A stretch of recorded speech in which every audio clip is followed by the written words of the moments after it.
فرعون کی بیوی حضرت آسیہ رضی اللہ عنہا کی شہادت کے بعد ظلم کی اس سرزمین پر ایک عجیب خاموشی چھا گئی۔ فرعون کے محل میں روشنی تھی مگر دلوں میں اندھیرا تھا۔ حضرت آسیہ کے جانے کے بعد گویا ایمان کی ایک شمع بجھ گئی، لیکن اس شمع نے اپنے پیچھے ایک ایسا پیغام چھوڑا تھا جو بنی اسرائیل کے غلام دلوں میں امید کی چنگاری بن چکا تھا۔ حضرت موسیٰ علیہ السلام جو بچپن سے فرعون کے محل میں پلے تھے اور جنہوں نے اپنی جوانی میں اپنے بھائی ہارون علیہ السلام کے ساتھ نبوت کی ذمہ داری سنبھالی تھی، وہ حضرت آسیہ کی قربانی کو ایک اشارہ سمجھ چکے تھے کہ ظلم کے دن گنے جا چکے ہیں اور اللہ کے نور کو اب کوئی نہیں روک سکتا۔ حضرت موسیٰ نے فرعون کے دربار میں بار بار جا کر ایک ہی پیغام دیا کہ بنی اسرائیل کو آزاد کر دو، ان پر ظلم بند کرو اور صرف ایک اللہ کی عبادت کرو۔ لیکن فرعون کا تکبر حد سے بڑھ چکا تھا۔ وہ حضرت موسیٰ کو جادوگر، فتنہ پرور اور باغی کہتا رہا۔ اس نے دربار میں اپنی طاقت کا مظاہرہ کرنے کے لیے جادوگروں کو بلایا اور ایک مقابلے کا اہتمام کیا تاکہ حضرت موسیٰ کو رسوا کرے، مگر اللہ کے نبی کے ساتھ اللہ کی طاقت تھی۔ جب وہ حضرت موسیٰ نے اپنی لاٹھی کو زمین پر پھینکا اور وہ ایک اژدہا بن کر ان تمام جھوٹے جادوگروں کی رسیاں نگل گیا تو سارا دربار ہکا بکا رہ گیا اور جادوگر فوراً سجدے میں گر پڑے اور پکار اٹھے، ہم موسیٰ اور ہارون کے رب پر ایمان لائے۔ فرعون یہ منظر دیکھ کر بفر گیا۔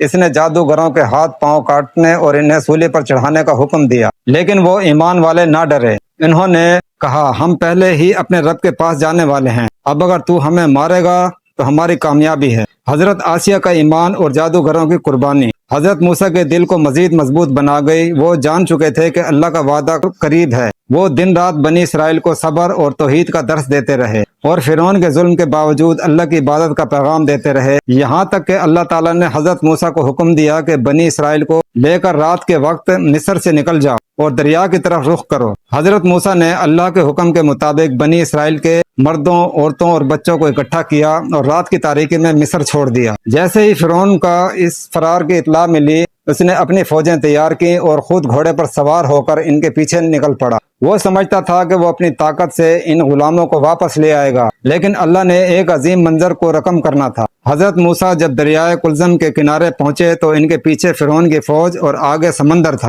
بنی اسرائیل خوفزدہ ہو گئے، کہنے لگے، اے موسیٰ، ہم تو پکڑے گئے۔ مگر حضرت موسیٰ نے یقین سے کہا، ہرگز نہیں، میرا رب میرے ساتھ ہے، وہ ضرور مجھے راستہ دکھائے گا۔ اللہ تعالیٰ نے حضرت موسیٰ کو حکم دیا کہ اپنی لاٹھی کو دریا میں مارو، اور جیسے ہی حضرت موسیٰ نے لاٹھی ماری، دریا پھٹ گیا اور پانی کے بیچوں بیچ خشک راستہ بن گیا۔ حضرت موسیٰ اپنی قوم کو لے کر دریا کے درمیان سے گزر گئے اور پانی ان کے دائیں بائیں دیواروں کی صورت کھڑا ہو گیا۔ فرعون نے یہ منظر دیکھا تو وہ بھی اپنی فوج کے ساتھ دریا میں داخل ہو گیا، مگر اللہ کا قہر اس پر ٹوٹنے والا تھا۔ جیسے ہی حضرت موسیٰ اور ان کی قوم دریا سے پار ہو گئی، پانی ایک بار پھر مل گیا اور فرعون اپنی پوری فوج کے ساتھ غرق ہو گیا۔ اس وقت جب اس نے موت کو قریب پایا تو کہا، میں ایمان لاتا ہوں اس رب پر جس پر موسیٰ ایمان لایا۔ مگر اللہ نے فرمایا، اب جب تو ساری زندگی بغاوت کرتا رہا، آج تیرا ایمان قبول نہیں۔ اور یوں وہ جو خود کو رب کہلواتا تھا، پانی کے ایک تھپیڑے سے اپنی جان نہ بچا سکا۔ اس کے غرور کا تاج خاک میں ملا اور وہ ظلم و تکبر کا نشان بن کر تاریخ کے صفحات میں دفن ہو گیا۔ حضرت موسیٰ اور بنی اسرائیل اس نجات کے بعد اللہ کا شکر ادا کرتے رہے۔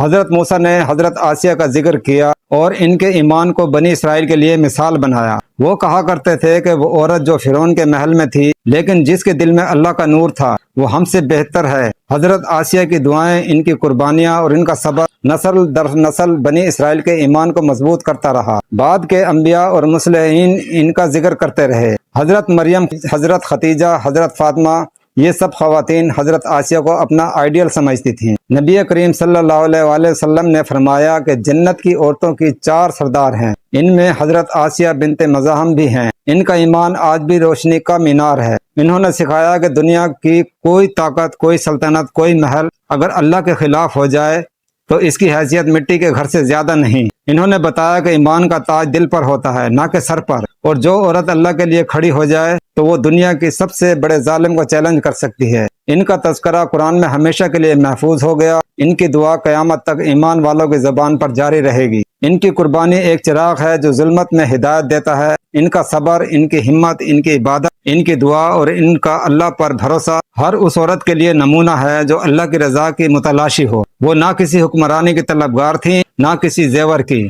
ان کی آرزو صرف اللہ کی رضا اور جنت کا گھر تھا، اور اللہ نے ان کی آرزو کو پورا کیا۔ آج جب ایمان والے قرآن پڑھتے ہیں اور سورہ تحریم کی وہ آیت آتی ہے جس میں حضرت آسیہ کی دعا بیان کی گئی ہے تو دل لرز جاتے ہیں، آنکھیں اشکبار ہو جاتی ہیں اور روح جھوم اٹھتی ہے۔ حضرت آسیہ کی سچائی نے فرعون کے جھوٹ کو دفن کر دیا، ان کی تنہائی اللہ کی معیت میں تبدیل ہو گئی، ان کی تکلیف اللہ کی رحمت بن گئی۔ ان کا محل دنیا کی سب سے عالی شان محل نہ تھا، بلکہ جنت کا وہ گھر تھا جسے خود اللہ نے ان کے لیے تیار کیا۔ ان کی قبر نہیں معلوم کہاں ہے، لیکن ان کا مقام آسمانوں سے بھی بلند ہے، اور جو عزت اللہ دیتا ہے وہ زمانے کا محتاج نہیں۔ حضرت موسیٰ علیہ السلام نے ان کی شہادت کے بعد ان کے بارے میں بارہا فرمایا کہ میں نے اللہ کے بندیوں میں کوئی ان سے بہتر نہیں دیکھا۔ ان کی استقامت اور حوصلے کا اثر یہ ہوا کہ فرعون کے دربار کی کئی لونڈیاں اور خادمہ بھی ایمان لے آئیں اور اپنے ایمان کی خاطر شہید ہو گئیں۔ یہ ایمان کی لہر تھی جو حضرت آسیہ کی زبان اور کردار سے نکلی تھی۔ ان کے ایمان کی خوشبو آج تک دنیا میں پھیل رہی ہے، اور قیامت تک ایمان والے ان کا تذکرہ کرتے رہیں گے۔